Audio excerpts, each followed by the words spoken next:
እኔ የዛሬ 5 ዓመት የመዳም ቅመም ነበርኩኝ። ዱባይ ነበር ስሰራ የነበረው ቻርጃ እና ሀገር ከገባው ኦልሞስት ወደ 5 ዓመት እየተጠጋኝ ነበር እና ከዛ መጥቼ የትዳር ህይወትም ጀምሬ ነበር እኮ አለቀ ነበር ካልሽኩ ታሪኩ ያለ ማሬ ነበር አትበይ። የመዳም ቅመም ነበር እኮ አለቀ። ከዛ አሁን ስለ ትዳር ህይወቱ ከተውውቁ ጀምሪልን ነበር ካልሽ ኦልሬዲ እና ኢትዮጵያ ከገባው በኋላ አግብቼ ነበርና 5 ዓመት ቆይቻለሁ በትዳር ህይወቴ ማለት ነው። 2 ልጆችን ወልጃለሁ። መጀመሪያ ላይ በቃ ስመጣ የሰራሁት ገንዘብ ምናምን ቤተሰብ ጋር አላገኘሁም እና ምንም አማራጭ አልነበረኝም ተመልሼ ወደ ሀገርም ወደ ዱባይም ለመምጣት ማለት ነው። እና እዛ ህይወት ውስጥ ሳልፈልግ ነበር የገባሁት እና ሀቡ በቃ በጣም በሚያስጠላ ስሜት ነበር 5 ዓመት ስኖር የነበረው። ደስተኛም አልነበርኩኝም በትዳሬ። እናቴም ተይያለች ነበር። ማሂ አውቀሽ ነው ማሂ ማርያምን አውቄ አይደለም ሀቡ ከትውውቃችሁ ጀመረሽ ንገሪን። 5 ዓመት ነበረ እንደዚህ ነበረ አለቀ እኮ። ከትውውቃችሁ ጀምሪ። የትዳር አጋርሽን ከአረብ ሀገር ገብተሽ የት አገኘሽው? እንዴት ተዋወቃችሁ?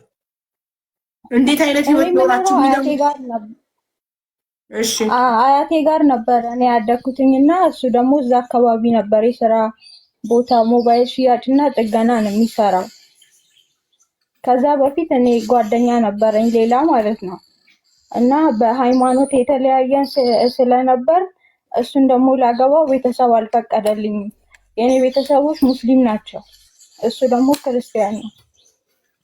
ከአረብ ሀገር ከመጣሁኝ በኋላ ይሄኛው ያስቸገረኝ ነበር አግብቼ የነበረው ማለት ነው። ከዛን ሀቡ ለምን እንዳገባሁት ለራሱ አላቅም ነበር እና ሽማግሌ ሲላክ ቤተሰቦቼ እምቢ ያሉኝ። እኔ ግን በቃ ማግባት እንዳለብኝ ነበር ያኔ ውስጥ የሚነግረኝ ማለት ነው። ህይወቱ ላይ ከገባሁኝ በኋላ ግን ምንም ደስተኛ አይደለሁም። በቃ መኖር አልቻልኩኝም። ዝም ብዬ ነበር የምኖረው ቤት ውስጥ። በእርግጥ ምንም የሚጎልብኝ ነገር የለም፣ ሁሉም ነገር አሟልቶልኝ ነው የምኖረው ማለት ነው። ግን እናቴ ቤት ውስጥ ስትመጣ እናቴ ጋር እምጣላለሁ፣ እናቴን አባረራታለሁ። ብቸኝነት ነው የምፈልገው፣ አንጥፌ መተኛት ነው የምፈልገው። በህይወቴ ምንም ደስታ አልነበረም። ማሂዬ ምን ነበር ምክንያትሽ? ባለቤትሽ ሁሉ ቆይ አንዴ ማሂዬ፣ ባለቤትሽ ሁሉን ነገር ካሟላልሽ ካራበሽ ካልጠማሽ ምን ነበረ ብቸኝነት መሆን ፈልገው የምታለቅሽው እናትሽን የምታባሪያት ምን ነበር ምክንያትሽ? ሰው ችግር ነው የሚያመጣልሽ። ምክንያቴን አላውቀውም። በቃ ግን አልወደውም። እኔ እሱን ወድጆ አይደለም ያገባሁት። ገባሽ? የምወደው ሌላ ሰው ነው። መጀመሪያ ማን አስገደደሽ ታዲያ እሱን እንድታገቢ? ቆይ እሱን እንድታገቢ ማን ነበር ያስገደደሽ? ምንድን ነው ያስገደደሽ? የተገደድሽበት ምክንያት? ከአረብ ሀገር ከመጣሁ በኋላ የሰራሁበትን ምንም ነገር አላገኘውም ነበር በሰዓቱ ማለት ነው። እሺ። እና ተመልሼ ለመሄድ ደግሞ እጄ ላይ ብር አልነበረኝም ወደ ዱባይ ለመመለስ ማለት ነው። እሺ። እና ያ ህይወት ውስጥ ገባሁበት። ማንም አስገድዶሽ አይደለም ማለት እሱ ጠልፎሽ አይደለም፣ ጉደቅ ነው ብሽ አይደለም፣ አስገድዶሽ አይደለም። አንቺ ነሽ በቃ ከአረብ ሀገር ስትመጪ ብርሽ ስለሌለ የምትኖሪበት ብር ስለፈለግሽ በሱ ባል በሚባለው ሰውዬ ብር ለመኖር ነው ያገባሽው እንጂ እሱ ጠልፎሽ ወይ አስገድዶሽ ምናምን አይደለም። ሀቡ እንደዛ አይደለም፣ ልነግርሽ እኮ ነው። ከዛ ይዝትብኝ ነበር በፊት 8ኛ ክፍል ተማሪ ያለውም ሲጠይቀኝ እምቢ ይለው ነበር እና ያንንም አታገቢም የኔ ግሌን ማረግሽ ነገር ብዙ ጊዜ ይለኝ ነበረ እና ፌስቡክ ላይ የተለያየ ቴክስት ይጽፍልኛል ምናምን በቃ ይቼ እንዳላየው ነበር ማልፈው እና ካገባሁት ጀምሬ ግን በቃ በጣም ነበር የምታመመው ሀቡ። በጣም ቀጭን ነበርኩኝ። የሆነ ድባቴ የሚባለው ነገር ውስጥ ገባሁኝ። ሰውነቴ እየጨመረ ነው የሚሄደው እና ብዙ ጊዜ ሩቃ ምናምን እንደዚህ ሲደረግብኝ የሰው እጅ እንዳለብኝ ነው እንትን የሚለው ማለት ነው። የሰው እጅ ማለት መጨረሻ ላይ መተት ነው መተት ነው የሰው እጅ ማለት መተታው እንደዛ። አዎ ድሮ የሰው እጅ ማለት ሌብነት ነበረ። የእጅ አመል አለበት ወይም የእጅ አመል አለባት ሲባል ሌብነት ነው። እጅ ሲባል መተት ነው። ኦኬ እሺ፣ ሲህር ነው። እና እናቴ በጣም ትለፋልኝ ነበረ። 2 ነን ልጆቿ። እኔ መጀመሪያ ሴት ልጇ ነኝ። በአባት ደግሞ አንገናኝም። እኔ በ7 ዓመት የምበልጠው ወንድም አለኝ። 2 ነን። በልጅነቴ ነው ከአባቴ ጋር የተለያዩት እና በጣም ለፍታ ነው ያሳደገችኝ። ጀግና እናት ናት። የስራ ሰው ናት። እና በቃ አባርራታለሁ። እሷም ስትመጣ ማየት አልፈልግም። እንድትናገረኝ አልፈልግም። ከማንም ጋር አልገናኝም። በቃ ግቢ ውስጥ አንጥፌ መተኛት ብቻ ነው ሀቡ ስራዬ ማለት ነው። መጨረሻ ላይ ሩቃ ሲቀራልኝ እንዲህ ስለፈልፍ ማለት ነው የተቀበረበትን ቦታ ሲቆፍሩት ወጣ የተቀበረው ነገር ማለት ነው። እንዴ ሩቃ የሚቀራልሽ አንቺ ሙስሊም ነሽ እንዴ? አሞኝ ነው። ሙስሊም ነበርኩኝ። እነግርሻለሁ ሙሉ ታሪኩ ማለት ነው። እሺ ሩቃ ሲቀራልሽ ማን ነበር የቀበረው? ማንነቱ ታወቀ? አልጠየቁም። ለምን ጸብ ይመጣል ብለው ሲቀሩ የነበሩት ኡስታዙ ማንነቱን አልጠየቁም። ከዛን አባቴም ቤት ሲመጣ ለምን ይመጣል ይለኛል። እናቴም ስትመጣ ለምን ትመጣለች? እርቧቸው ከሆነ ምግብ ሰተሻቸው አሸኛቸውም ነው የሚለን። እናትና አባት ሲመጡ እኮ ለመዘየር እንጂ ምግብ ፍለጋ አይደለም አይደል እንዴ ሀቡ? እና ማን ነው የሚልሽ? ይሄንን ባለቤትሽ ነው? እናትና አባትሽ ምግብ አጥተው ከሆነ የሚመጡብኛ ቤት ያገባሁት ሰውዬ ማለት ነው። እና እርጉዝ በነበርኩበትም ሰዓት ደግሞ በጣም ነበር በቃ የሚያመኝና ያለውበት ሀገር ሆስፒታል ሲሄድ መውጣት አለበት ሙቷል አይነት ነገር ማለት ነው። ለእኔ እንቅስቃሴ ምናምን ይሰማኛል ሆዴ ውስጥ። ከዛ እናቴ ሪፈራል ጽፋ ሌላ ሀገር ወሰደችኝና እዛ ደግሞ ሂጄ ስታይ እንቅስቃሴው ቀንሷል እንጂ አልሞተም፣ በምጥ መርፌ መወለድ አለበት ተባለ እና በምጥ መርፌ ወልጄ ማሞቂያ ውስጥ ገባ። ልጁም ተረፈ፣ እኔም ደህና ሆንኩኝ ማለት ነው። እና እናቴ ስታርሰኝ አይበቃትም እንዴ? ለምንድን ነው ይሄን ያክል ጊዜ የምትቆየው? ወር ከ15 ቀን ነው ወልጄ ሆስፒታል የቆየሁትኝ ማለት ነው። እና ምንም አልታረስኩም። ሙሉ እስቲሽ ነበርኩኝ በሰዓቱ። ቤት ከገባም በኋላ ትሂድ ወደ ቤቷ ምን ትሰራለች ምናምን ይለኛል። እሰቢ አይወዳቸውም እና ስድብ ነው በቃ የሚያስጠላ ስድብ፣ ከሰው የማይጠበቅ እናትሽ ያውቃሉ። ፊት ይነሳሉ። እናቴ ትላለች እኔ ለትዳር ብዙ ዋጋ ከፍያለሁ። በቃ ችለሽ ኑሪ፣ ትዳርሽ መፍረስ የለባትም፣ ሴት ነኝና እናቷ ናት ነው የምባለው ነው የምትለኝ እናቴ ሁሌ ማለት ነው። ታጠነክረኝ ነበረ። እየኖርኩ ይህንን ፊሊንግ ማለት እሱ እንደሚጠላቸው ሲመጡ ለምን መጡ ምግብ እርቧቸው ከሆነ ምግብ ተሻባሪያቸው ምናምን እንደሚልሽ እንደማይፈልግ ያሳያቸዋል። ለእናቴ እላታለሁ፣ አልደብቃትም። ጓደኛዬ ናት፣ ሁለ ነገሬ ናት እናቴ ማለት ነው። እና እነግራታለሁ። ታይ ነው የምትለኝ ጥላኝ ቻይ ወልደሻል በቃ ልጅሽ እስኪያድግ ትለኛለች። እና አሁንም እንደዚሁ በዲፖል አርግዣለሁ ለካ ልጄ 3 ዓመት ምናምን እያለ ሁሌ ግን እኔ የምፈልገው ሀቡ መውጣት ነው ከዛ ቤት በቃ ማምለጥ ነው የምፈልገው። በጣም ነው የሚጨንቀኝ። ሁሌ ነው የማለቅሰው። 2-3 ልታነገመር ላይ የልጆቼ ድምፅ እየተሰማኝ ነው የምትወው የነበረው ማለት ነው። እና አሁንም እንደዚህ 2ኛ ረገዝኩኝ በመድኃኒት ላይ በዲፖ ላይ ማለት ነው።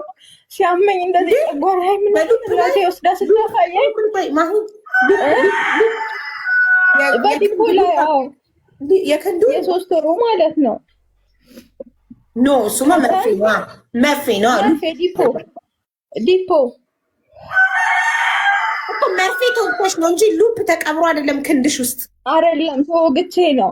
ታዲያ እሱ መርፌ ነው። መርፌ በይ ሉፕ ስትይ እንዴ በክንዱ ረገዛ እንዴ ብዬ ደነገጥኩ። አይደለም ከዛ ሂጄ ስታይ አሁንም እርጉዝ ነኝ። እናቴ በጣም አዘነች። እኔ እንድትወጪ እኮ ነው ሁሌ ነው የማደርገው ትለኛለች። ነፍስ መግደል አልችልም። ያቺ ልጅ አሁንም እንትን አለች። በ8 ወር የሽርት ውሃ ፈሰሰኝ እና ሆስፒታል ገባሁ። ስገባ 9 ወር እስከሚሞላሽ መጠበቅ አለበት ተባለ። ሁሌ እኔ ጋር ጸብ ነው። እናቴ መሳደብ ነው። የእሱ ቤተሰቦች አይመጡም። የኔ አክስቶች አባቶች ምናምን መጥተው ሲጠይቁኝ ለምን ይመጣሉ ምናምን አይነት ነገር ነው በቃ። እና አሁንም ሙታለች ተባለ ሆዴ ውስጥ ማለት ነው ሀቡ። ለእኔ ግን እንቅስቃሴ ይሰማኛል። ከዛን ያቺ ልጅ ተወለደች። 9 ወር ሲሞላኝ ተወለደች። በጣም ታመመች ከተወለደች በኋላ እና ሌላ ሀገር አሁንም ሪፈር ሄደች። የሆነ እንደማንቀጥቀጥ ነገር ምናምን ነበር የሚያደርጋት እና አልታረስኩም ከወለድኩኝ ጀምሬ። አሁንም 2 ወር ከምናምን ልጅቷ እስክትድን አይሲ ውስጥ ነበረች። ቆየሁኝ ሆስፒታል ማለት ነው። እና ሀቡ ከሆስፒታል መጥቼ ቤት ከገባሁኝ በኋላ መጨረሻ ላይ ግን ፈጣሪ ሲረዳኝ እንደዚህ በመተት ነው ገበያ የሚስበው ምናምን እየተባለ ይወራል ውጭ ላይ ማለት ነው። በጣም ነው የሚሰራው። እዚህ ጋር ብጠቅስ ብዙ ሰው ያውቀዋል፣ መናገር ስለማልፈልግ ነው። በጣም ይሰራል፣ ያገኛል ምናምን አይነት ነገር እና እንዲህ ልብስ ተጠራቅሞ ነበረ ሰራተኛ ስታጥብ የተጠረበች እንጨት ናት አቡ ቀጭን እና እንደዚህ በሱፍ እንጨት የተጠቀለለ በክር ተጠምጥሟል። ኪሱ ውስጥ አገኘች ወጋትና ከዛን ይሄ ምንድነው ስትል እናቴ አረ ምንም የሚሰራበት ነው ብላ ተቀበለቻት። ሱጁድ ነው እናቴ የወረደችው። በቃ ልጄ አሁን አንቺ አላህ ይወድሻል 2 እግርሽ ተፈታ ማለት ነው ያለችኝ። እና ምንም ነገር ሳትፈልጊ አስቀምጠሽው ማታ ሲመጣ ይሄ ምንድነው ብለሽ ጠይቂ ነው ያለችኝ። እና ማታ ሲመጣ ስጠይቀው አረ ምንም እኔ ምንም የማውቀው ነገር የለኝም አለ።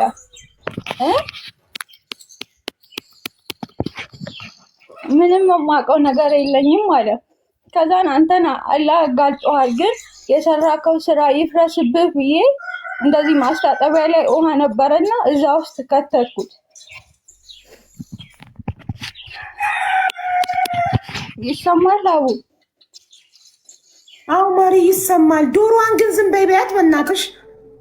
ጆሮአችንን አደነቆረች። አጠገብሽ ናት አይደል? በጣም ነው የምትጮኸው። ዝም በይ በያት። ከዛ ያንን ነገር ከግቢ ውጪ ትውጣ። የሰው ናቸው የተከራየውበት ግቢ ነው ሀቡ ግቢ ነው። ያከራይ ናት። ያከራይ ከሆነችማ በግቢዋ እናቴ እንደፈለገች ትጩህ። የተከራይ መስሎኝ ለካ ድምፅ እንደዚህ ጉፍር ያለው ያከራይ ዶሮ ሆና ነው። በገዛ ግቢዋ ትንጎ ማደል እንደፈለገች ትጩህ።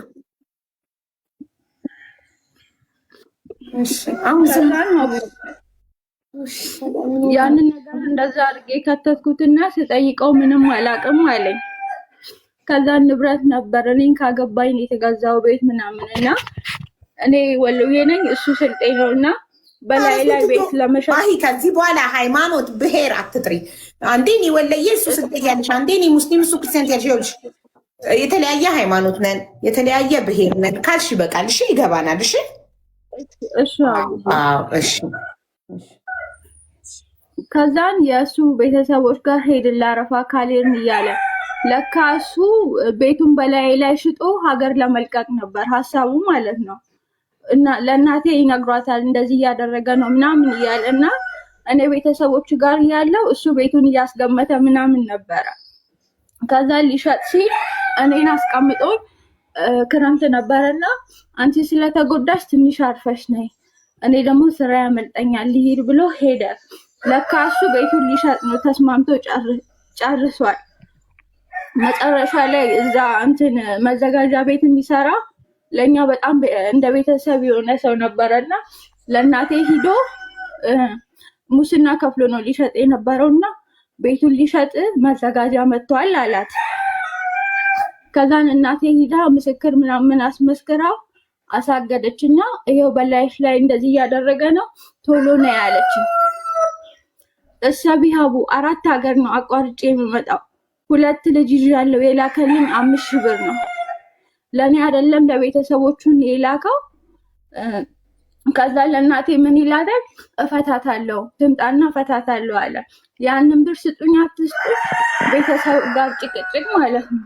ከእንደገና ረግመውኝ ምናምን እናቱ ያንን ብር ሰጡኝ።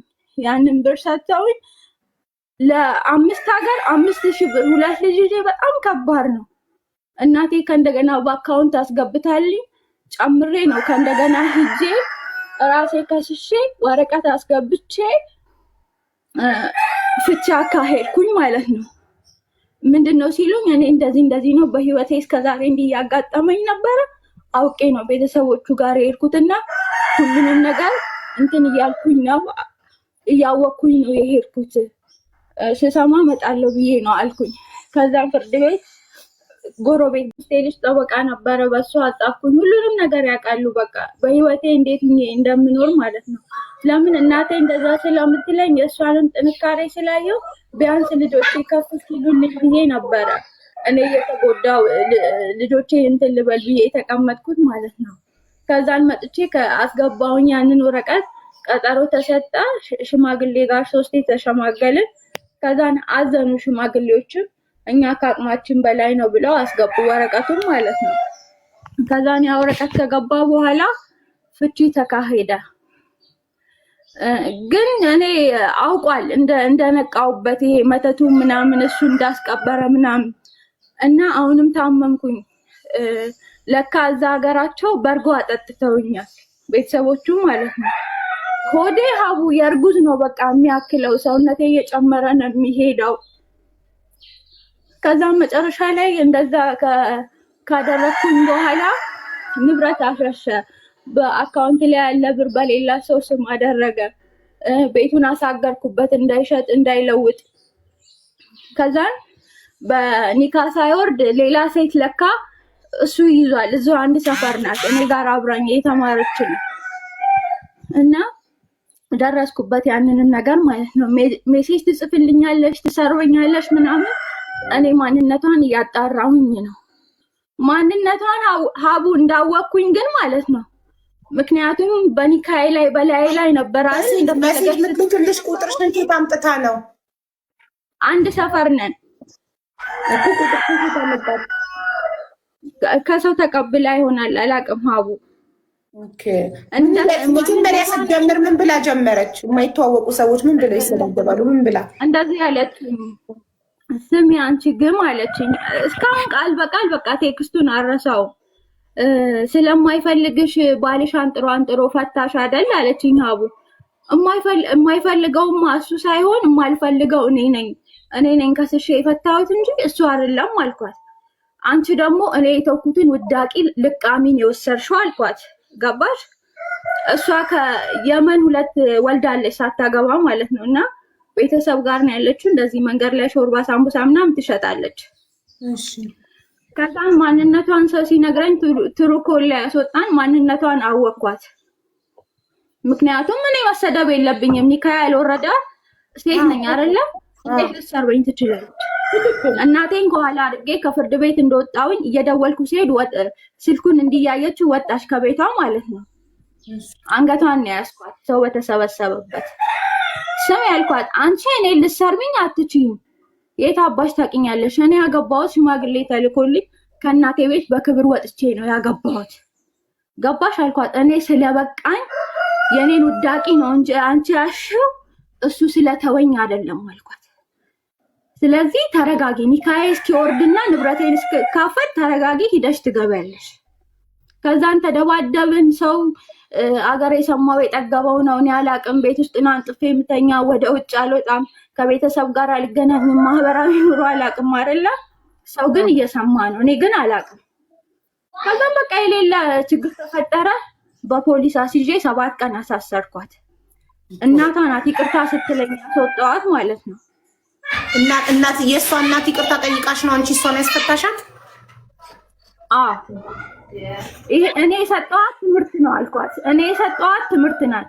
ባለጌ እናት የወለደቻት ባለጌ ልጅ አላት አልኳት። አንቺ ባለጌ ስለሆንሽ ልጅሽ ባለጌ ናት። አንቺ ጨዋ ብትሆኚ ግን ልጅሽ ጨዋ ነበረች። ስለዚህ እሷ ሳትሆን አንቺ ነሽ ባለጌ። ስራ ነው አለች። ስራ ነው ምን ታርግሽ? የሚያምር እኮ ነው የሚፈለገው አለች። ውበትማ ከኔ አትበልጥም ማለት ነው። እናትየው ናት እንዲህ የምትለው? አሃቡ የሚፈለግ ቆንጆ እንደዚህ ነው አለች። ልጇን ባለ ትዳር እንዴት ታማግጫለሽ ብላ ልጇን እንደመቆጣት የሚያምር ነው የሚፈልጉት ያች እናትየው ታበረታታታለች ልጇ የሰው ትዳር እንድታፈርስ። አንቺ ባለጌ ስለሆንሽ ልጅሽም ባለጌ ናት አልኳት። እናት ባለጌ ስትሆን ልጅ ባለጌ ትሆናለች። እናቴ ጨዋ አድርጋ ስላሳደገችኝ ጨዋ ነኝ እኔ አልኳት። ከዛን ሰው መሰከረ ምናምን ይቅርታ አለች። እኔ ግን ምን እንዳደረኩት ታውቃለሽ? አቡ በላይ ላይ እንደዛ አደረገ አይደለ? ልካሳት የፈለገችውን ልክፈትላት እንኑር። እኔ ልጆችን ማሳደግ ነው የምፈልገው። ኖ እኔ አልፈልግም። በላይ ላይ እንደዚህ የሆነ ነገም ገብቼ ለልጆቼ ቤተሰብሬ ባሳድግ እንኳን መልከስከስ የለመደ ወንድ ተከትሎ ነው እንጂ የሚሄደው መቼም አያውቁም። ስለዚህ ወርቆች ነበሩ ያገባውበት ማለት ነው። ቤቱን አሳገርኩበት፣ የሥራ ቦታውን አሳገርኩበት፣ የቤት ንብረቴን ተካፈልኩኝ። በወጣውበት ሰዓት ግን ግማሽ ልብሴ የለም ስታግዝ ነበር፣ ቤት ሲያስገባት ነበር አሉ። ከዛ ያለኝን ተካፈልኩኝ።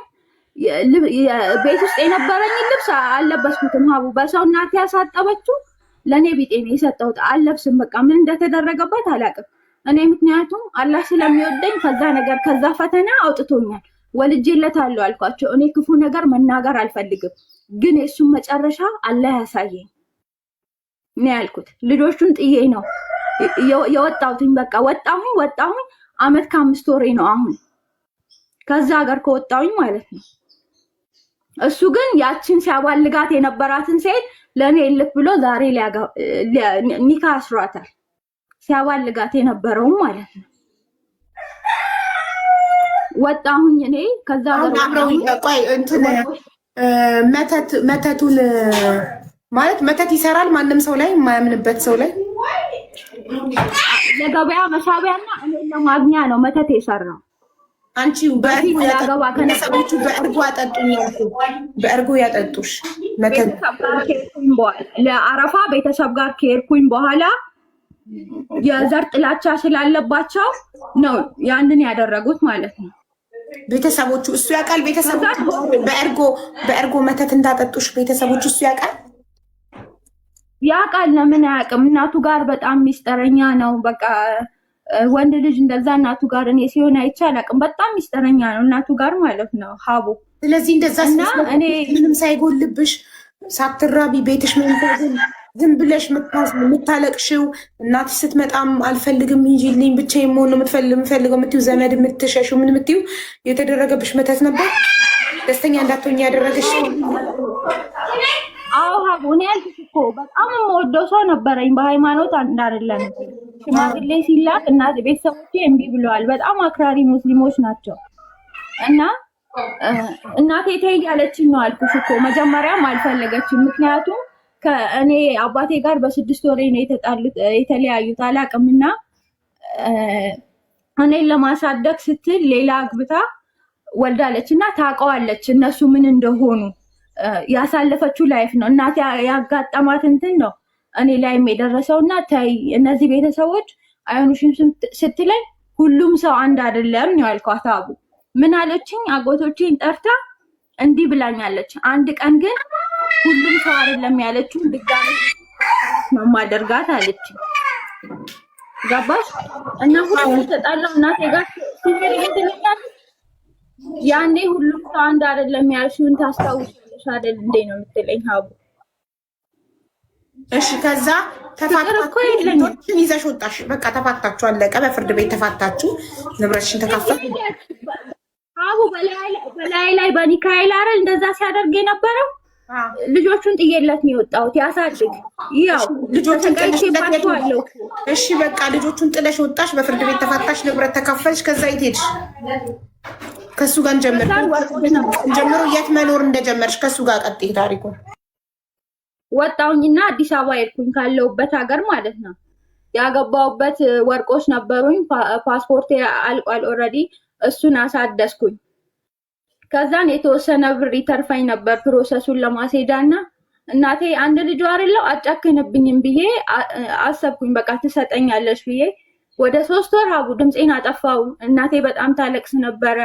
የት እንዳለው አታውቅም። እኔ ግን ሰው ቤቱን እየሰራሙ ፓስፖርቴን አሳድሼ ፕሮሰስ የሳውዲ የጀመርኩኝ ነበረ። ከዛን ያ ፕሮሰስ ተሳካልኝ ሀቡ። ግን አንዳንዴ ደግሞ አምላክ ሲፈትንሽ ሁሉም ነገር አልጋ ባልጋ ሆኖ አታገኙም አይደለም። የሄድኩበት አልኡላ የሚባል ቦታ ከሳውዲ ውጪ ነው። በጣም ሩቅ ነው፣ ገጠር ነው። ከብት መጠበቅ አለው፣ ፍየል አለ፣ ዶሮ አለ። የማይሰራ ስራ የለም ሀቡ። እና በቃ አልቻልኩትም እሱን ነገር እና እንድመለስ በጣም እንትን ብዬ ተመለስኩኝ ወደ ቢሮ ማለት ነው። የ2 ቀን ከምናምን በባስ ተመለስኩኝ። ቢሮ ውስጥ ያለው ነገር ደግሞ በጣም ፈታኝ ነበር ሀቡ። ወር ከቆየሁኝ በኋላ አሁንም ሪያድ ውስጥ አስገቡ፣ ሳውዲ ማለት ነው። እና ሳውዲ ደግሞ የገጠመኝ ሪያድ ውስጥ የገጠመኝ ደግሞ ሀቡ ባዕድ አምላኪዎች ናቸው። ቤት ውስጥ እባብ አለ፣ እንቁራሪት አለ፣ የሌለ የእንስሳ አይነት ጠይቂኝ፣ በመስታወት ውስጥ ማለት ነው። እንቅልፍ መተኛት አልችልም። አንድ ባንግላዴሽ አለችና እይታዋን ሁላ ቀይሯት እዛው ነው የምትኖረው። እሷ ናት ከፍታ ያሳየችኝ። ከዛ በኋላ እንዴት መስራት ልቻል በቃ አቃተኛን። ያንን ካየውኝ በኋላ ማለት ነው ጋዋ ከተፈላ በኋላ በማጥለያ ይጠለልና ይሄ እንትኑ አተላው አለ አይደለ? እሱ ደርቆ የሆነ በየክፍሉ የሚያጨሱት አለ። በጣም የሚገማ ነገር እሱ ከተጨሰ በኋላ በቃ እኔ ራሴን ነው የሚያመኝ፣ የሆነ ራሴን እንደመሳት ምናምን። እዛ ቤት 20 ቀን ሰራሁኝ። ከዛን ያንን ደብቄ ቪዲዮ ሰርቼ መክተብ ላኩላቸው። መክተብ ሄድኩኝ። ሌላ ቦታ ሊቀይሩኝ አልቻሉም። ተመልሼ ወደ ሀገር ተሳፍሬ መጣሁኝ ማለት ነው ምንም ነገር ሳልይዝ። ከዛን አሁን ኢትዮጵያ ውስጥ ነው ያለሁትና በፊት ሊያገባኝ የነበረው ልጅ አንድ ሰፈር ነበር። ከእኛ ካለንበት ሀገር ወጥቶ ሌላ ቦታ ነው የሚሰራውና ያውቃል ስለኔ ህይወት እንዴት እንደምኖር በቃ በህይወቴ ውስጥ የተከናወነውን በሙሉ ያውቃል ሀቡ። ከመሄዴ በፊት ዝም ብለን እንደዚህ እናውራ ነበርና ሳውዲ ያለው ያጋጠመኝን ነገር ምናምን ስነግረው በቃ ተይውና ነይ፣ በህይወትሽ ብዙ ነገር ተፈትነሻል፣ ለቤተሰቦችሽ ብለሽ እኔንም ትተሽ የማይሆን ቦታ ገብተሻል። ስለዚህ እኔ የምፈልገው አንቺን እንጂ ወይ ገንዘብ ሌላ ነገር አይደለም፣ አብረን እንኑር አለኝ። የመጀመሪያው ፍቅረኛሽ? አዎ ሀቡ። ይቅርታ ከልጆቼ ጋር እያወራሁኝ እሱን ፓርት አልሰማሁም። ቤት እንዴት ተገናኛችሁ? አንቺ ያለሽው ሳውዲ? አንድ ሰፈር ነን እኮ እዛ ሳውዲ ድግምት ምናምን ያለበት እባብ ያለበት ቤት ገባሽ? እዛ ቤት ሆነሽ እንዴት እሱ ከኢትዮጵያ እናውራ ነበር ሀቡ። አንድ ሰፈር ነን እና ሙሉ ነገር ያውቃል እኮ። በስልክ ቁጥርሽን ከየት አመጣ እኮ ነው የእኔ ጥያቄ ማሂ። በኢትዮጵያ መስመር ነው የምጠቀመው፣ ዋትስአፕም ቴሌግራምም ምንም ማለት ነው። ከዛን በቃ ያለኝ ሁሉም ነገር ይቅር፣ እዚህም ያለሽ ልጅነትሽን ሳታውቂ ኑረሻል። ስለዚህ ቤተሰቦችሽንም አስቀድመሽ ምንም ብለሽ ያለፈው ነገር አልፏል፣ ነይ አብረን እንኑር አለኝ። ከዛን ድጋሜ ሊቀይሩኝም አልቻሉም። ተመልሼ ወደ ኢትዮጵያ መጣ። እሱ ተቀበለኝ ከኤርፖርት ማለት ነው። ከዛን ተቀበለኝ። ለእናቴ ነገርኳት። እናቴ ያልኳት እኔ በጣም ይቅርታ አድርጊልኝ፣ በፊትም ያንቺን ህግ ላለመጣስ ብዬ ነው። ስለዚህ እኔ እሱ ጋር አብሬ መኖር ልጀምር ነው አልኳት። የሙስሊም ቤተሰብ ነኝ ብዬሻለሁ ሀቡ። ድጋሚ ፈተና የሚጀምረው ሌላ በእናትሽ ሙስሊም ክርስቲያን አትበይ፣ እንዲህ በይ። ሌላ እምነታችን ይለያያል ታውቂያለሽ። እኔ የሌላ እምነት ቤተሰብ ነኝ፣ እሱ ደግሞ ሌላ ነው እምነቱ። ብቻ በይ። የሃይማኖቶች ስም አይጠሩ እዚህ ቤት፣ ደስ አይለኝም። እሺ እሺ እሺ። ከዛን ለእናቴ ነገርኳት። በጣም ደነገጠች። እኔ አንድ ልጅ ነሽ፣ ሁለት ናችሁ አይደል አለች። አንቺ አንዱ አይኔ ነሽ፣ አንዱ ልጅ አንዱ አይኔ ነው አለች። እምነትሽን ልቀይር አለችኝ። በቃ እኔ ምንም አማራጭ የለኝም ከዚህ በኋላ። እንደዛ ሲያደርገኝ ለነበረው ሰው፣ ለሰበረኝ ሰው ድጋሜ ወድቄ ማሳየት አልፈልግም አልኳት። እናቴ ግን ምን አለችኝ? አንቺ እምነትሽን ስትቀይሪ እኔ ስሞት መቃብሬ ላይ እንዳትቆሚ አለችኝ። አቡ በፊትም ስኖር እኮ እኔ ፍቅር ኑሮ አይደለም ሁሌ ስላደረገልኝ ነገር አሁን አብሬው የምኖረው ሰው በጣም መልካም ሰው ነው እና በፊት ያደረገልኝ ነገር ነው ሁሌም ትዝ የሚለኝ ማለት ነው። አሁን አብሬው መኖር ጀምሬያለሁ፣ ቤተሰቦቼንም ትቻለሁ። ሁሉም ሰው ግን አይን ብላሽ ነው ያለኝ። ያኔ በቸገረኝ ሰዓት ስለቀየርሽ? አዎ በቸገረኝ ሰዓት ወንድሞች ስለቀየርሽ? እሺ ወደ ፍቅረኛሽ እምነት ስለቀየርሽ? አዎ እሺ እኔ ለሱም ብዬ ሳይሆን ጥሩ ሰው ነው አቡ፣ በቃ በጣም ጥሩ ሰው ማለት ነው። እኔ እንጃ ምን ልበልሽ፣ የሆነ የተሰማንኩበት ማንሳት አይፈልግም። የሆነ ነገር ደስ ብሎኝ ሳይለቅስ እንኳን ያንን ነገር እያስታወስሽ ነው አይደለ?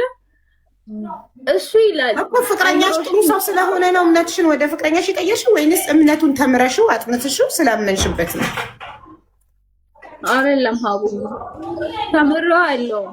በቃ ተምረሽ አምነሽበት ከሆነ ስላመንሽበት ላመንሽበት ጉዳይ ደግሞ ሙቺ ለምን ታለቅሻለሽ? ታዲያ ሆኖም ቀየርሽና ከፍቅረኛሽ ጋር አንድ ቤት መኖር ጀመራችሁ ራይት? ጀምሪ ከዚህ ጋር። እነማን ናቸው ታዲያ? እስከዛሬ ዞር ብለው አይተውኝ የማያውቁ ለምናምን ሻቸው እነማን አካላት ናቸው? እህቶቿ ወንድሞቿ ናቸው። የማን እህት ወንድም? አጎቶችሽ? አዎ በዛን ሰዓት ማለት ነው። ለምን ትዳርሽን ትፈቻለሽ? ለምን እንደዚህ በህመሜ ሰዓት ያልጠየቁ ዛሬ ላይ እኔ መኖር ሲጀምር ግን ሳይመን ዋ ብያለሁ። when you open the door slowly okay ጨምላቃ የመጨማለቅ ነው እዚህ ፈረስ። እሺ እንትን አጎቶችሽ የመጀመሪያው ትዳርሽ ሲፈርስ ምንድነው ብለው ያልጠየቁሽ ሰዎች አሁን ምን ማለት ጀመሩ? አዎ ሀቡ ያኔ ማንም ሰው ዞር ብሎ ያየኝ የለም። እንደውም እናቴን መጠየቅ ፈርቼ ማለት ነው ብሩን ሁላ ፕሮሰስ ሲመጣልኝ አሜሪካ ያለውን ጠየቅኩት። እንደሌለው እና ቤተሰብ አስተዳዳሪ እንደሆነ አያቶቼ ምናምን ያላቸው ናቸው። በሚስቱ ነው እሱ ብዙ ጊዜ እንትን የሚለውና የለኝም ብሎኝ ነው ብሎክ ያደረገኝ ማለት ነው። እናቴ ናት ሞልታልኝ የሄድኩት ሳውዲ ሲሄድ። እሷ የሰጠችኝን እንኳን መክፈል አልቻልኩም። ምክንያቱም እኔ ጥሩ ነገር አልገጠመኝም ሀቡ። መጀመሪያም ገጠር የገባሁበት ሳይሰጡኝ ነው የወጣሁትኝ። ሪያድም የገባሁበት ሰዎች የ20 ቀን ሳይሰጡኝ የትኬት ብቻ ነው ችሎኝ ወደ ሀገር የተመለስኩት። ምን ማለት ጀመሩ? አሁን ብር እንስጥሽ ማለት ጀመሩ? ምን ማለት ጀመሩ? እሱን አግብተሽ ኖሪ። ብር እንስጥሽ ውጪ። ለምን ሃይማኖትሽን ቀየርሽ? ምን አደረግሽ? ተፋቺኛ ብር እንርዳሽ ነው? አዎ አሁን ገባኝ። የፈለግሽውን ነገር እናደርግልሽ ማለት ጀመሩ ማለት ነው። ስለዚህ እኔ ደግሞ በከፋኝ ሰዓት፣ በወደኩበት ሰዓት፣ ማንም የለኝም ባልኩበት ሰዓት እሱ ነው እኔ ነኝ አይዞሽ ብሎ ጉዳቴን እንትን ሳይለኝ ሊጠግነኝ የተቀበለኝ እንጂ ማንም አይደለም። እና አንዳንዴ ሴቶች በተሰበሩበት ነገር ላይ ብር አታሏቸው ወደዛ ህይወት ተመልሰው ይገባሉ። በተሰበርኩበት ህይወት ላይ ግን ምንም ነገር ቢያደርግልኝ ለልጅ ብዬ እኔ አልመለስም ወደዛ ህይወት። እሺ አሁን ቀጠልን። ወደ አዲሱ ፍቅረኛሽ ሃይማኖትሽን ቀየርሽለት እና አብራችሁ እሱ ጠይቆሽ ነው ቀይሪ ብሎሽ ነው? አላለኝም። እኔ ሀዋላሽም በራሴ በፈቃዴ ነው። ሁለት እሱ ጋር አንድ አይነት መሆን ስለፈለግሽ እንጂ ሃይማኖቱን ተምረሽ ነው? ተማርሽ ሃይማኖቱን? ተምሬያለሁ። ሃይማኖቱንም አስገድዶኝ ምናምን አይደለም። እኔ በራሴ ፈቃድ ነው። በቃ ጥሩ ቀየርሽና አብራችሁ መኖር ጀመራችሁ። አጎቶችሽ ብር እንስጥሽና ተፋቺ ለምን እምነትሽን ለሱ እስቲ ቀየርሽ ምናምን ምናምን አሉ። አንቺ ግን አልሰማሻቸውም። ህይወት ቀጠለ። ቀጥ አዎ እኔ መሰበርን አልፈልግም በህይወቴ። ማለትም መጀመሪያ የማልፈልገው ህይወት ነው። እንዴት እንደገባሁበት ኤክስፕላኔሽን ኒድድ የኔ ውድ ነው። ኤክስፕላኔሽን ኒድድ። ምንም ማብራራት አያስፈልገው። መብትሽ ነው፣ ህይወትሽ ነው። አጎቶችሽ ሲሉሽ ለብር ብለሽ ህይወትሽን ትዳርሽን አታፈርሽም። አልሰማሻቸውም። ህይወት ቀጠለ። ምን እየሰራሽ እሱስ ምን እየሰራ የሚለውንም ንገሪኝ። አሁን ባለውበት ኖ አሁን ኦልሬዲ ስንት ዓመት ሆናችሁ ከተጋባችሁ? አሁን ካገባሁኝ አመቴ ነው ሀቡ። ኦኬ ምን ትሰሪያለሽ ስራ? እኔ አረብ ሀገርም ስለሰራሁኝ ተማርኩኝና ያን ጋር ጨምሬ ሼፍነት ነበረ ባለውበት ሀገር። 3 ወር እኮ ነው አረብ ሀገር የሰራሽው? ሳውዲ 3 ወር? በፊት ዱባይ እኮ 5 ዓመት ሰርቻለሁ ሀቡ በልጅነት። የመጀመሪያውን ባልሽን ከማግባትሽ በፊት የሁለት ልጆችሽን አባት ከማግባትሽ በፊት 5 ዓመት ዱባይ ሰርተሻል። የስ ሶሪ እሱን ፓርት ረስቼው ነው። እሺ ስለዚህ ሼፍነት ተቀጠርሽ አሁን? ምግብ ቤት ሼፍነት በ26,000 ብር ተቀጠርኩኝ። ትልቅ ሆቴል ባለውበት ሀገር ማለት ነው። የ26,000 ብር ደሞዝተኛ ነሽ? ይበቃኛል። የሰው ልጅ እንዳያያዝና ትልቅ እኮ ነው በኢትዮጵያ 26,000 ብር ማሬ፣ ጥሩ እኮ ነው። አስተማሪ ስንት ነው የሚከፈለው? አላቅም ሀቡ። ለሆዳቸውማ ይከፍላሉ፣ ለእውቀት አይከፍሉም እንጂ አስተማሪ ትንሽ ነው ደሞዙ፣ ሼፍ ግን ትልቅ ነው ደሞዙ። ማሻአላ። እሺ። እና ባለቤትሽስ ምን ይሰራል? ዶዘር ኦፕሬተር ነው እሱ። የራሱ ባጃጅ አለ። ጎበዝ። ስለዚህ ጥሩ ህይወት እየኖራችሁ ነው። ደስተኛ ነሽ በህይወትሽ? እኔ በህይወቴ ምንም ነገር አይኑረኝ፣ ሰላምና የኔን ክብር የሚጠብቅልኝ ከሆነ ሀቡ ምንም አይኑረኝ። በቃ ውሃም ጠጥቼ ይኖራለሁ። ለእኔ ያ ነው ምኞቴም ማለት ነው። የሰው ልጅ ልቡ ከተሰበረ ይጠገናል፣ አይምሮ ከተሰበረ ግን አይጠገንም። ልብሽን ሰብሮት በይቅርታ ታልፊዋለሽ። አይምሮሽ ከተሰበረ ግን መቼም ይቅርታ አትዩ። ስለዚህ የኔን ክብር ያውቃል፣ የሱን ክብር አውቃለሁ። ተከባብረን የምንኖረው። ልጆችሽንም አምጫቸው ይላል። ግን ደግሞ ልጅ ማሳደግ እንዴት እንደሆነ ይኸው ብዬ ነው። ልጆቼን ጠልቼ አይደለም፣ የወለድኳቸው ናቸው አይደለ?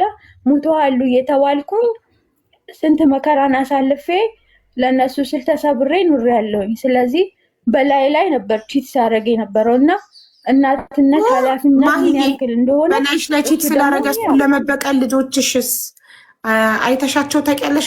አሁን ሳውዲ 3 ዓመት፣ ሳውዲ 3 ወር፣ ኢትዮጵያ ውስጥ 1 ዓመት፣ ዓመት ከ3 ወር አይተሻቸው ታውቂያለሽ? ሂጃለሁ። እናቴ ጋር ሂጃ አይቼ ልወስዳቸውም ነበረ። ሙስና ከፍሎ እኔን አስደብድቦኝ በሰንሰለት አሳስሮኝ 1 ቀን ታስሬ በዋስ ወጥቼ ነው የመጣሁትኝ ማለት ነው። ከማን ጋር ነው የሚኖሩት? ስለዚህ እንደዛም ከሱና ከእንጀራ እናት ጋር ከሱና ከእንጀራ እናት ጋር ገና ኒካ አስሯል፣ አላገባም። ያው ያቺ ኒካ ያሰረላትን ሲያገባት የእንጀራ እናት ነው የምትሆነው ለልጆችሽ አይደል? በፊት ስታረግ የነበረችው እሷን ነው የሚያገባው ማለት ነው። ከአንቺ ጋር ሲማግጥ የነበረችው ሴት እንደዛም አሳስሮኝ በቃ ይቅርታ ነው የሚፈልገው። የሆነ ነገር አድርጎልኝ እንድታረቅ ነው ምናምን የሚፈልገው። ለምን ብዬ ህይወት ይቀጥላል። እሱ የሚኖር እኔም እኖራለሁ። ልጆቼን ግን አልጠላቸውም። ልጆቼ ናቸው የተሰበርኩበት፣ የተሰቃየሁበት፣ ውበቴን የረገፍኩበት፣ ስንት ነገር ሁኜ ያሳደኳቸው ልጆቼ ናቸው። ለሱ ጥለሻቸው ስትውጪ ስትፋቱ ልጆቹን ያሳድግ ራሱ ይበለው ከልጅ ጋር ይሰቃይ ብለሽ ለሱ ጥለሽለት ስትውጪ ስንት ዓመት ነበር? ስንት እኔ በህግ ነው ያስወሰነው። ቤቱን አገኛለሁ ብሎ ንብረት አገኛለሁ ብሎ ልጆቹ ስንት ዓመት? ትልቁ ልጄ 4 ዓመቱ ነው። ትንሿ ልጄ ደግሞ 2 ዓመቷ ነው። አሁን የካቲት ከመጣ 3 ዓመቷ ነው። ኦኬ። እሷ 3 እሷ ልጆቼን ላለማሳደግ ሳይሆን እሷ 3 እሷ 4 በአንድ ዓመት ነው የሚበላለጡት። አሁን 5 ዓመቱ ወንዱ 5 3 ዓመቷ የካቲት ላይ አሁን ስለዚህ ሁልጊዜ እሱ ጋር ካደጉ አንቺን እንዴት ያውቁሻል? እንዴት የእናትነት ፊሊንግ ሊኖራቸው ይችላል? በጣም ነው የሚያውቁኝ ሀቡ። እያደጉ ሲሄዱ እኮ አብራቸው ከሆነ እኮ እያደጉ ሲሄዱ ይረሱሻል። አንድ ሀገር እየኖራችሁ ኢትዮጵያ ውስጥ እየኖርሽ ለምን ልጆችሽን ወስደሽ ራስሽ አታሳድጊም? እምቢ አለ። በህግ እኮ ነው አሳስሮኝ አልኩሽ እኮ በካቴና አሳስሮኝ። አንቺ መጀመሪያ እሱን ለመበቀል ስለማገጠ ልጆቹን ያሳድግ ልጅ አስተዳደግ ማለት እንዴት እንደሆነ እንዲያ ይፈልጋለሁ ብለሽ እሱን ለመበቀል ጥለሽለት ስለወጣሽ እንጂ የትኛውም ሀገር ህግ ልጅ መጀመሪያ ለእናት ነው። ካደጉ በኋላ ነው እንዲመርጡ የሚጠየቁት። አባት ወይም እናት የመረጡበት ይኑሩ የሚባለው እንጂ ልጅ እያሉ ለእናት ነው። ስለዚህ አንቺ ነሽ የመጀመሪያዋ። ከዛ አንቺ አልፈልግም ካልሽ ነው ለአባት የሚሰጠው። አያው አንቺ ግን ተደረሰበት። ከመጣሁ በኋላ እኮ ሄድኩኝ አልኩሽ እኮ ድጋሜ ፋይል ቀሰቀስኩኝ ልጆቼን ለመውሰድ ማለት ነው። አሁንም ቤቱ ታግዶ የለ ቤቱን ለማግኘት ሲል እኔ በቤቴ ውስጥ ሁኜ ልጆቼን ማሳደግ እፈልጋለሁ፣ በኪራይ ቤት እንዲያርገው አልፈልግም አለ። ትንሽ ክፍለ ሀገር ነውና እሱ ያለበት ማለት ነው በሙስና የተጨመላለቀ ነው ሀገሩና ከፍሎ ነው ልጆቹን የወሰደው። እኔን አሳስሮኝ አልኩት በሰደፋ ልጆች እንደማትፈልጊ የእሱ ልጆች እንደማትፈልጊ እሱ እንዲሰቃይ ልጅ ማሳደግ ማለት ምን ማለት እንደሆነ እንዲያይ እንደምትፈልጊ እኮ ነግረሽናል የኔ ውድና ሁለቱ ነገሮች ክላሽ ያደርጋሉ እሱን ለመበቀል ስለሆነ መልሼ ከመጣሁ በኋላ ለምን አላየሻቸውም አልሽኝ እኮ እወስዳለሁ ብዬ ሲሄድ እኔን አሳስሮኝ ነው ታዲያ እሱስ አንቺ በፈለግሽ ሰዓት ጥለሽ በፈለግሽ ሰዓት እየመጣሽ የምትወስጂው እሱስ ጅል ነው እንዴ በፈለግሽ ሰዓት ጥለሽበት ሄደሽ በፈለግሽ ሰዓት መተሽ እንድትወስጃቸው እሱም ጅል አይደለም። ጥለሽ ሄደሻል። ህፃናት ተሰቃይተው እንደምንም ያሳድጋል። ከዛ በኋላ ከፈለግሽ በኋላ ስትመጪ ምናልባት እሱ ጥላቻ እየዘራ አንቺን እንዲጠሉ ስለ አንቺ መጥፎ ነገር እየነገረ ሊያሳድጋቸው ይችላል። ለምን በጥላቻን የተለያያችሁት አንቺም እሱን ለመበቀል ነው ልጆቹን የጣልሽበት። ሰው ምን ያደርጋል? አንቺን እንዲጠሉ ስለ አንቺ መጥፎ ነገር የሁላችሁ ወንድ ወዳ ነው ሄደ እናንተን ትታችሁ ሄደችው ሊላቸው ይችላል። ለምን ኦልሬዲ አሁን በዚህ ፍጥነት ከእሱ ጋር በተፋታሽ በወራት ውስጥ ሌላ አግብተሽ የድሮ ፍቅረኛሽን አግብተሽ እየኖርሽ ስለሆነ እሱን እያሳየ የሁላችሁ እኔ እስካሁን ሳላገባ እሷ ግን የሁላችሁ አግብታ እናንተን ጥላ ለወንድ ብላ ነው ሄዳ ያገባችሁ እያለ ልጆችሽን ጭንቅላታቸውን እየሞላ አንቺን እንዲጠሉ አድርጎ ሊያሳድጋቸው ይችላል። ስለዚህ አሁንም እድሉ አለሽ። እናት ልጅ ከእናት ጋር ነው ማደግ ያለበት። ነገ ሌላ አግብቶ የእንጀራ እናት ልጆችሽን ከምታሳድግብሽ አምጥተሽ ራስሽ ስደት ላይ አይደለሽ፣ አረብ ሀገር አይደለሽ፣ ኢትዮጵያ ውስጥ ነው ያለሽው። ባዶ ቤት አንቺና አዲሱ ባልሽ ከምትኖሩ ልጆችሽን አምጥተሽ አንቺ ፍቅር እየሰጠሽ አሳድጊያቸው። ጭንቅላታቸው ከሚበላሽብሽ እሱ ጋር እያደጉ ገባሽ? አንቺ ቢያንስ እናት ከአባት በላይ ታዝናለች፣ ታስባለች። ስለ አባታቸው ምንም አይነት መጥፎ ነገር ሳትነግሪ ፍቅር ብቻ እየሰጠሽ አሳድጊያቸው፣ ጥሩ አይምሮ እንዲኖራቸው። አሁን እሱ ጋር ያንቺን እልህ ነው የሚወጣባቸው። ገባሽ? ያለ መጥፎ ነገር እየነገር ያስ ኦኬ